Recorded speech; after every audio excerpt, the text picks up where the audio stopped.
Ladies and gentlemen, welcome back to the Hard 100, a video series documenting the culling of my glorious collection down to what it is, to what it's going to be. And today, we have something a little different for you. Today, we have our first ever deathmatch. So we are pitting two games against each other, mano a mano, board a board. So what we're doing for this very first episode of the deathmatch, standard Hard 100 rules apply. All games be played.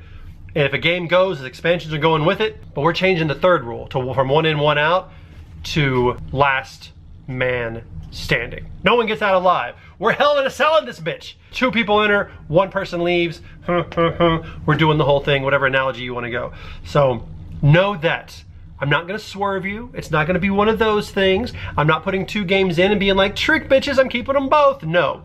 One of these games are going away. One of these games are getting coped. Today, we're gonna put two Viking powerhouses, two worker placement dynamos against each other in a head-to-head battle to see who comes out on top. In a handful of categories, we have Champions of Midgard, the heavy box, and Champions is coming along with its manager and valet, the expansions. And they are going up against the new kid on the block, the bright and shiny, the cheaply acquired, the mean as shit Vikings on board. There can be only one. Let's go to the Thunderdome. First up, we have Champions of Midgard. This game by Ole Steines and Gray Fox Games is a worker placement game where you are taking your little dude and you're putting him on a place and you are doing that thing. You're building up your Viking dice to go out and attack the Draugr and attack serpents and doing whatever the hell it is you want to do.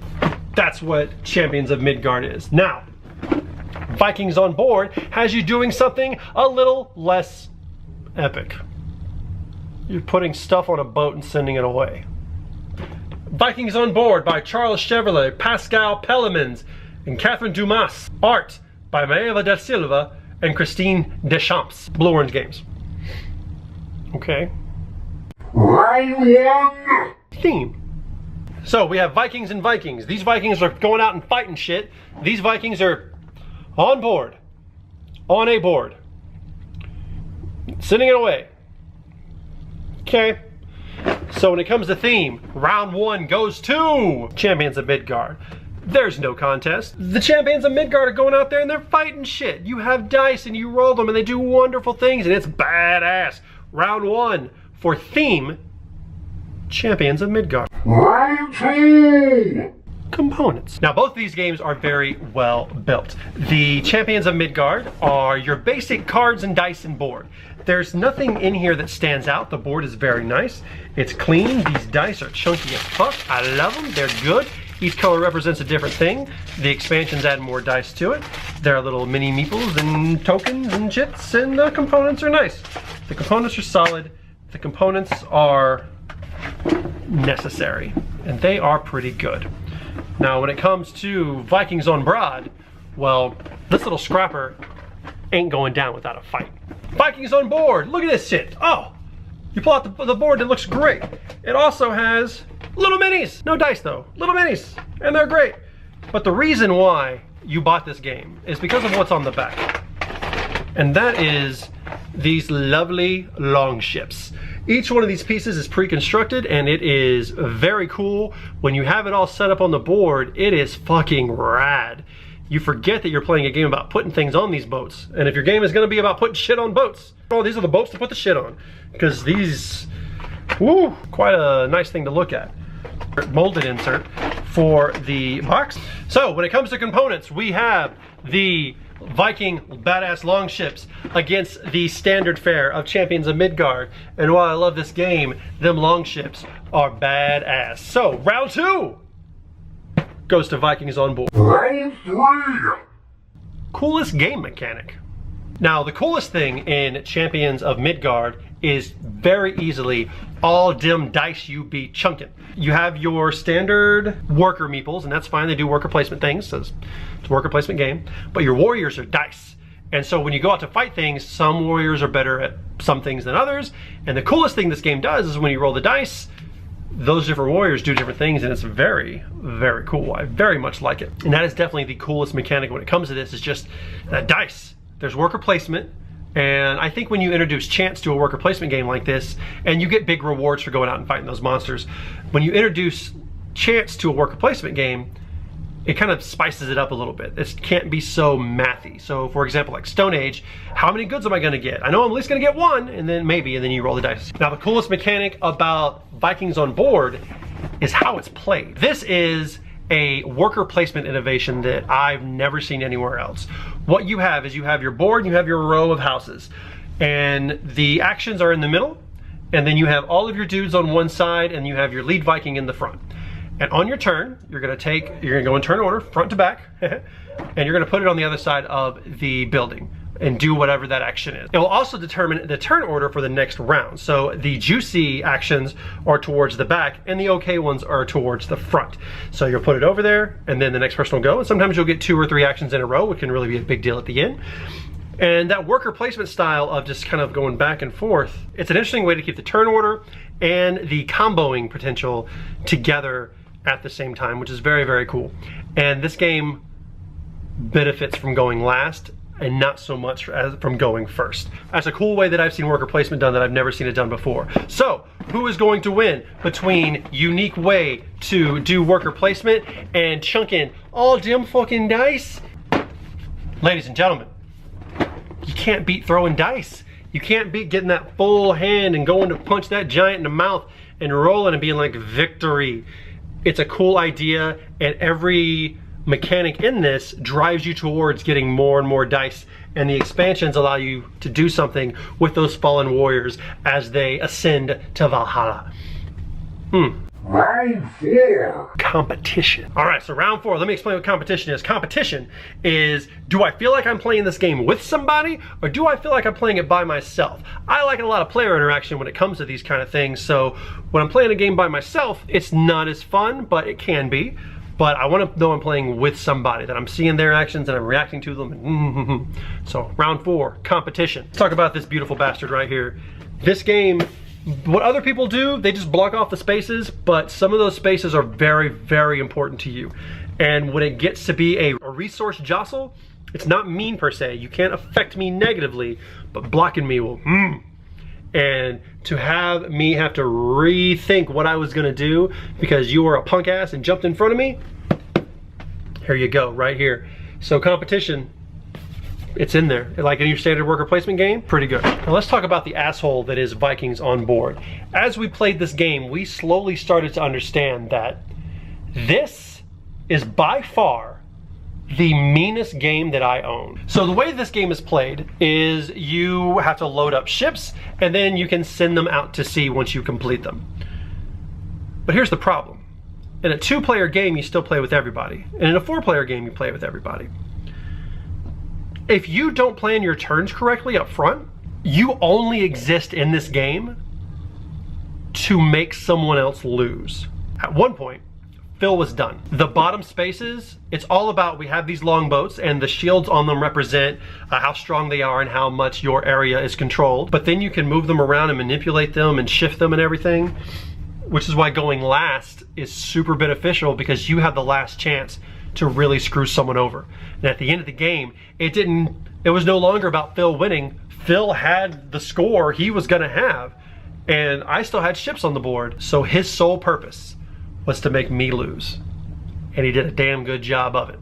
This game is competition as far to the extreme as it can be, to the point where it passes that competitive threshold, that jostling anyone can win, to just the 8th level of hell difficult and so mean it became unfun. This game, too mean. And that's coming from me. You don't know me, but I'm an asshole. And this is too mean even for me. This game, as we played it, was just like, God damn. And there's nothing he could do to stop it. He was just stupid, and there's nothing I could do to stop it. I tried taking the spaces before, but because there's so many, I'll just take another one to mess me up. There are ship manipulation spaces all over the place. Viking on Board, so mean to the point that it's unfun. So because it's unfun, it actually got disqualified this round, and the competitive for the jostle goes to Champions of Midgard. Now, I don't want you to feel like I'm giving Champions of Midgard not enough play here. This game is great. It's a game where you're putting dudes on a map, you're doing the various things, getting special abilities to buy longboats to go out to fight dragons and stuff instead of sending apples to Norway. Final round.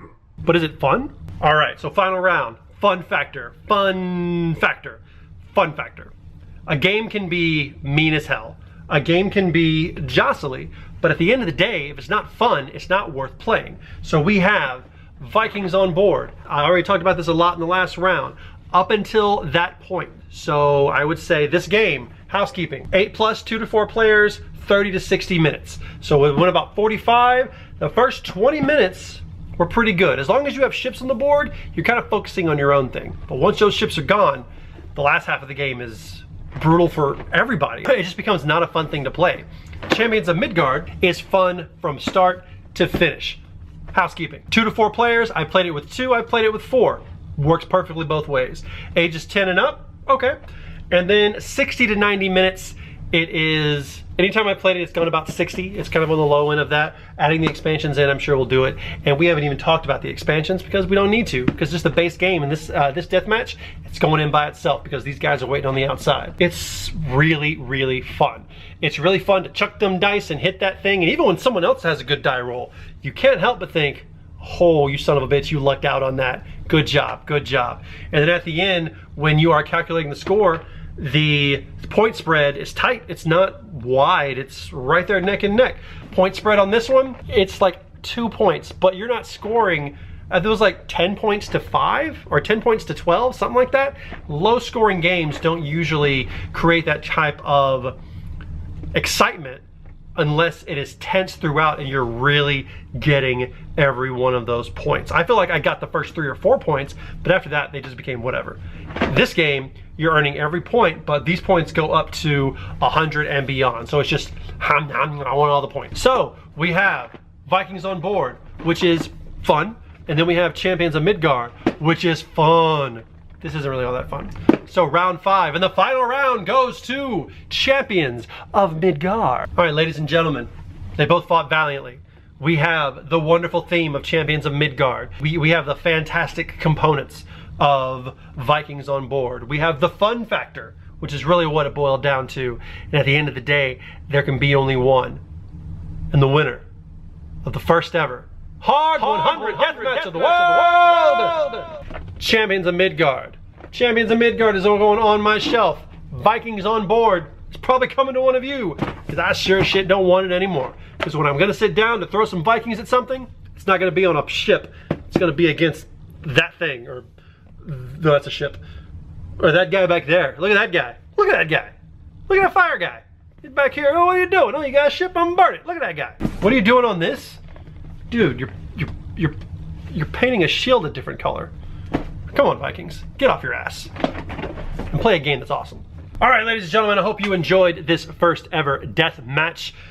It was brutal, but it was kind of a one-sided victory. The interesting little board and the really cool ship pieces are not enough when it comes to chunking handfuls of dice in a really beautiful worker placement game. So, Champions of Midgard in the Hard 100. It lives to fight another day. Will it fight another day? It might fight Dinosaur Island one of these days. Who knows? Let's see if fighting a dragon is the same as fighting a dinosaur. Vikings on board is out. Sorry, Vikings, you are gone. You may go to a good home one day, but not mine. So, Champions of Midgard will join its brethren back here on the battlefield another day, along with the Valhalla expansion and the Dark Mountains expansion, neither of which participated in this battle. So the fact that this game survived on its own merits should be enough to tell you how great that game is and how mean and this game is. So I hope you enjoyed this. Again, my name is Billy. This was the Hard 100 death match. We'll have another death match coming up here sometime soon. And that's it. Peace out.